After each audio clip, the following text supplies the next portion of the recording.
আসসালামু আলাইকুম বন্ধুরা। কি সিটি দেখে কি বুঝেছো?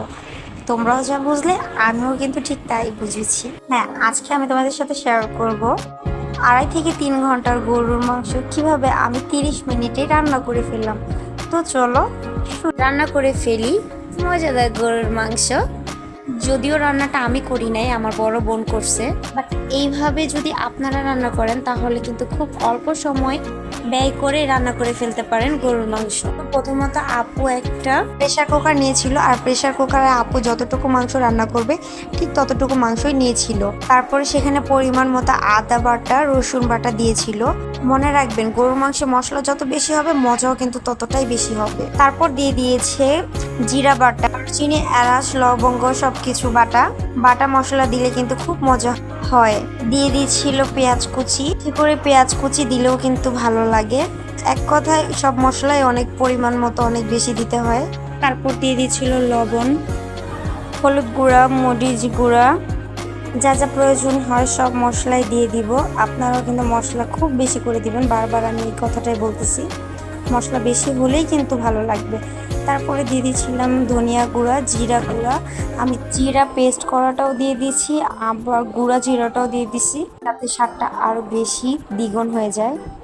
ছোট করে কেটে তেজপাতা দিয়ে দিছি, এলাচ, লবঙ্গ, দারচিনি সব কিছু দিয়ে দিলাম। আবার পরিমাণ মতো আমি তেল দিছি। গরুর মাংসের তেল এমনিতেও বেশি থাকে, তারপরেও আমি বেশি তেল দিছি। তারপরে আপু পুরো মাংসটাকে ভালো মতো মেখে নিছে। মেখে নেওয়ার পর কষানোর জন্য পানি দিয়ে দিচ্ছে। যেহেতু প্রেসার কুকারে রান্না হবে তাই একবারে পানি বেশি করে দিয়ে বসায় দিবে। নর্মালি রান্না করার জন্য আমরা কষাই তারপরে পানি দিই, বাট প্রেসার কুকারে একবারে পরিমাণ মতো বেশি করে পানি দিয়ে বসায় দিব। প্রেসার কুকারটা আড়াআড়ি করে সুন্দরভাবে লাগিয়ে নিলাম।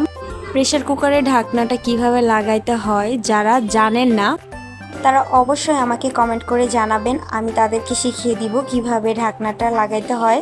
মানানুরা বলতো 3-4 বার কয়েকবার সিটি আসলেই নাকি প্রেসার কুকার মাংস সিদ্ধ হয়ে যায়। আসলে ব্যাপারটা এরকম না, বাষ্পটা বের করে দেওয়াটাই বেটার, বাষ্পটা বের করে দেওয়া হয় আর কি।